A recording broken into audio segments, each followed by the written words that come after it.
Film की शुरुआत एक 8 साल के बच्चे डेविड से होती है। डेविड पिछले कुछ समय से अजीब और डरावनी चीजों का सामना कर रहा होता है। उसके पेरेंट्स भी उसकी हालत देखकर काफी परेशान हो चुके होते हैं। आखिरकार डेविड के पेरेंट्स एड और रोलैंड वॉरेन को अपने घर बुलाते हैं ताकि पता लगाया जा सके कि उसके साथ क्या चल रहा है। डेविड की बहन का फ्रेंड आर्न उसे सुलाने के लिए उसके कमरे में जाता है। डेविड को ऐसा लगता है कि कमरे में उसके अलावा भी कोई और मौजूद है। वो डर के मारे बाथरूम में जाकर छुप जाता है, लेकिन बाथरूम में छुपने के बावजूद भी उसका डर कम नहीं होता। उसे ऐसा लगता है कि कोई हाथ उसी की ओर बढ़ रहा है और तभी वहाँ पर अचानक से खून की बारिश हो जाती है। ये देखकर डेविड जोर से चिल्ला। उसकी चीख सुनकर सभी घर के मेंबर वहाँ पहुँच जाते हैं, लेकिन अब डेविड का बिहेवियर अचानक बदलने लगता है। वो इतना गुस्से में आ जाता है कि अपने ही पापा को चाकू से घायल कर देता है। ये देखकर एड डेविड को लेकर नीचे ले जाता है और उसे टेबल में लिटा दिया जाता है। बाकी के सभी घर के सदस्य उसके लिए प्रार्थना करने लगते हैं। डेविड के सभी घर के सदस्य उसका हाथ और पैर पकड़ते हैं, लेकिन ऐसा लग रहा होता है कि डेविड की ताकत काफी बढ़ गई है। अब फादर बाइबल से चैंट करने लगते हैं ताकि इस बुरी शक्ति का असर कम हो जाए। फिर वहाँ पर अचानक से कहीं तूफान आने लगता है और हर चीज़ें अपनी जगह से हिलने लगती है। एक प्लेट जाकर फादर के चेहरे पर लगती है और फादर वहीं बेहोश हो जाते हैं। अब ये देखकर एड को ही एक्सोरिज्म शुरू करना पड़ता है। अब डेविड की पावर काफ़ी बढ़ चुकी होती है। फिर डेविड अपने शरीर को अजीब व गरीब तरीके से मोड़ने लगता है और एड पर हमला कर देता है, जिससे एड को हार्ट अटैक आ जाता है। तभी एरन डेविड को इस हालत में देखकर भावुक हो जाता है। वह उस शक्ति से कहता है कि अगर तुम्हें किसी के अंदर जाना ही है तो तुम मेरे अंदर आ जाओ। ये कहते ही सब कुछ शांत हो जाता है। अगले सीन में हमें एड दिखाया जाता है जो हॉस्पिटल में एडमिट होता है। वो रोलेंस से बोलता है कि मुझे इस बात का शक है कि वो बुरी आत्मा डेविड को छोड़ के एरन के अंदर तो नहीं चली गई। फिर सीन शिफ्ट होता है एरन की तरफ, जहाँ पर अब वो भूत उसे अच्छे से दिखाई देने लगा है। इसके बाद हम अगले सीन में देखते हैं जहाँ एरन पेड़ काटने की कोशिश कर रहा हो। तभी एरन की नज़र सामने वाली खिड़की पर जाती है। उसे ऐसा महसूस होता है जैसे कोई खिड़की के पीछे लगातार उसे ही देख रहा है। अचानक से मशीन चालू हो जाती है। एरन का हाथ कटते कटते बचता है। ये देखकर वो काफी डर जाता है। इसके बाद हम देखते हैं आर्नी और उसकी फ्रेंड को जो एक पेट शॉप में काम करते हैं। अचानक से आर्नी को उस पेट शॉप के मालिक में भूत दिखने और आर्नी को लगता है कि वो उस पर अटैक कर रहा है और आर्नी उससे बचने के लिए अपने मालिक को 22 बार चाकू से घोंप कर मार देता है। और जब वो बाहर निकलता है तो उसे पुलिस वाले देख लेते हैं। उसकी आंखें पूरी तरह चेंज हो पुलिस वाले से रोकते हैं और लेकिन वो कोई जवाब नहीं देता। फिर पुलिस वाले उसे अपने साथ बैठने के लिए बोलते हैं। फिर हम एड और रोलन को देखते हैं। वो बाइबल पढ़ने के लिए बोलते हैं ताकि पता लगाया जा सके कि वो बुरी आत्मा अभी भी एरन के अंदर मौजूद। फिर एरन बाइबल पढ़ना शुरू करता है। उसे ऐसा लगता है कि कोई उसके अंदर बुरी आत्मा मौजूद नहीं है। उसने जिस आदमी को मारा था उसके कारण उस पर पुलिस केस हो जाता है।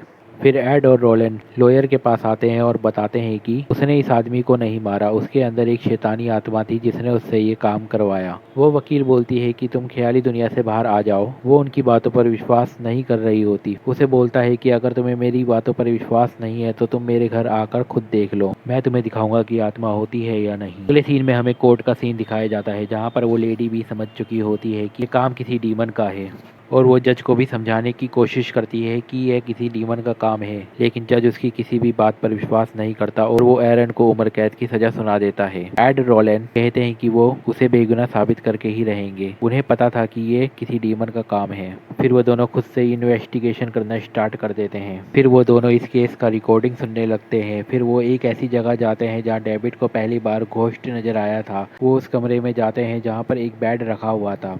डेविड वहाँ पर खूब एंजॉय कर रहा था। तभी अचानक से कोई उसका हाथ पकड़ लेता है और उसे अपनी ओर खींचने लगता है। डेविड जैसे तैसे करके अपने आप को बचाता है। फिर हम उस काले फर्श को देखते हैं जो अभी भी काला पड़ा होता है। फिर एड और रोलिन डेविड की मॉम को बताते हैं कि ये किसी घोस्ट का ही काम है। फिर एड, रोलिन और डेविड की मॉम उस बेसमेंट में पहुंचते हैं। बेसमेंट के अंदर रोलन जब जाती है तब उसे कई सारे चूहे दिखाई देते हैं और तभी उसे अचानक से एक स्कल दिखाई देता है और वो उस स्कल की फोटो खींच लेती है और सबको आकर दिखाती है। चर्च के फादर बोलते हैं, मैंने अपनी ज़िंदगी में पहले कभी ऐसा स्कल नहीं देखा। फिर फादर बोलते हैं, तुम किसी और फादर के पास जाओ जो मुझसे भी सीनियर हो, शायद वो तुम्हारी कुछ मदद कर सके। फिर वो किसी और फादर से मिलते हैं। फादर बताते हैं, मैंने पहले भी कहीं ऐसा स्कल देखा है, लेकिन ये वही है, मुझे एग्जैक्टली नहीं पता। अगले सीन में एक लेडी दिखाते हैं जो किसी तरह का काला मैजिक कर रही होती है। उसकी टेबल में एरन की तस्वीर रखी होती है। वो उस तस्वीर से काला जादू कर रही होती है। उसी के वजह से डेविड के साथ ये सब हो रहा था और अब एरन उसका अगला शिकार है। फिर एड और रोलिन एक डिटेक्टिव से मिलते हैं। वो तस्वीर देखकर बताता है कि मैंने ये फोटो पहले भी कहीं देखी है। फिर रोलेन बताती है कि इस केस में किसी डीमन का भी हाथ है। फिर डिटेक्टिव बताता है उन 2 लड़कियों के बारे में जिनका हाल ही में मर्डर हुआ है। फिर वो डिटेक्टिव उसे उस जगह ले जाता है जहाँ पर उनका मर्डर हुआ था। डिटेक्टिव बताता है कि वो दोनों बेस्ट फ्रेंड थी, लेकिन उनमें से एक की ही बॉडी मिली है।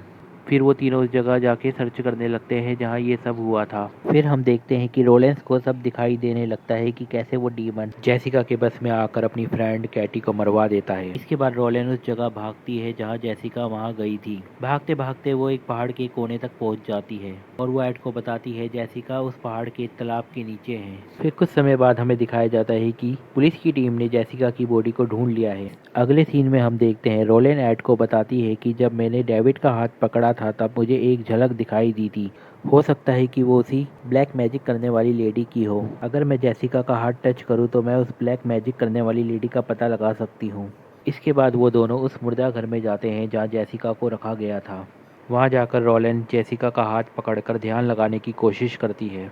फिर वो उस जगह पहुंच जाती है जहां वो लेडी ब्लैक मैजिक करके उसे मारने की कोशिश कर रही है, लेकिन रोलेन वहां पहुंच जाती है और अपनी पूरी ताकत लगाकर उसे रोक देती है। और फिर उस डायन और रोलेन का आमना सामना होता है और वहां वो डायन मुर्दा घर में एक मुर्दे को जिंदा करके रोलेन पर हमला करवाती है, लेकिन एड रोलेन को उससे बचा लेता है और जेसिका का हाथ छोड़ते ही वो मुर्दा फिर एक मुर्दा बन जाता है। फिर एड और रोलेन डेबी के घर जाते हैं जहाँ पर उनका साथी ड्यू भी मौजूद था।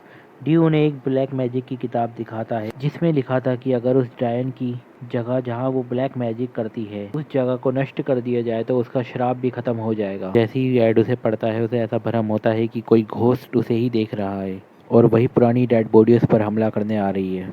एड उस पर चाकू से हमला करने जाता है, लेकिन तभी उसका दोस्त उसका हाथ पकड़ लेता है। फिर देखता है कि वो अपनी ही वाइफ पर हमला करने जा रहा था।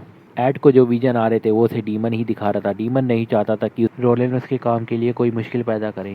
फिर हम रोलेन को फादर के पास जाते हुए देखते हैं और दूसरी तरफ एड और ड्रू मिलकर उस डैन का पता मैप पर ढूंढ रहे होते हैं। तभी एड को एक ऐसा घर दिखता है जो रेलवे ट्रैक पर था और नदी के पास, और वो घर किसी और का नहीं फादर कैसनल का होता है जहाँ पर रोलेन गई थी। और ये पता चलते ही एड रोलेन को बचाने के लिए फादर के घर में तेजी से जाता है और वहाँ फादर रोलेन को बताता है कि इस श्राप को पूरा होने के लिए डायन को 3 लोग चाहिए। 2 लोग उसे मिल चुके हैं और तीसरा तुम्हारा पति यानी एड है। इसके बाद फादर अपनी सारी सच्चाई बताते हैं कि कैसे उन्होंने चर्च से छुपकर एक बच्ची को पाला और वो बच्ची आज एक डायन बन चुकी है और उसका ऑल्टर उसके घर के ही नीचे है। और तभी वहाँ वो डायन पहुँच जाती है और फादर रोलेन को टनल के अंदर भेज देते हैं। तभी वहाँ वो डायन अपने पिता की हत्या कर देती है। फिर रोलेन वहाँ उस टनल तक पहुँच जाती है और उस होटल को गिराने की कोशिश करती है, लेकिन वो उससे हिल भी नहीं पाता। तभी वहाँ वो डायन आ जाती है और दूसरे सीन में हम देखते हैं कि एड भी फादर के घर में पहुँच चुका होता है। हम देखते हैं कि वो डायन रोलेन को मारने की कोशिश कर रही होती है। तभी एड भी वहाँ पहुँच जाता है। वो डायन काला जादू करके एड को अपने वश में कर लेती है। अब एड को पता नहीं होता कि वो क्या कर रहा है, वो रोलेन पर हमला किए जा रहा होता है। और दूसरी तरफ वो डायन काला जादू करके एरन को मारने की तैयारी शुरू कर देती है और जेल में लेटा एरन तड़पने लगता है। तभी वहाँ अचानक से आंधी और तूफान आना शुरू हो जाता है।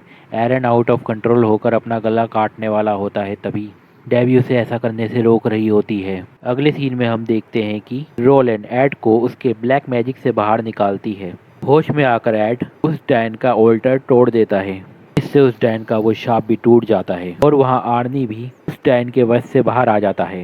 जिसके बाद वो डायन एड और रोलेन के सामने आती है, लेकिन तभी एक शैतान वहाँ आकर उस डायन की आत्मा अपने साथ नरक ले जाती है। फिल्म के अंत में हम देखते हैं कि एड और रोलेन मिलकर कोर्ट के सामने सारे सबूत पेश करते हैं, जिसके बाद कोर्ट आर्नी को उम्र कैद की सजा ना देते हुए सिर्फ 5 साल की सजा सुनाते हैं। इसके बावजूद भी डेबी एरन से शादी कर लेती है और वो सारे ब्लैक मैजिक का असर भी खत्म हो जाता है और आखिरी में एक हैप्पी एंडिंग होती है। धन्यवाद।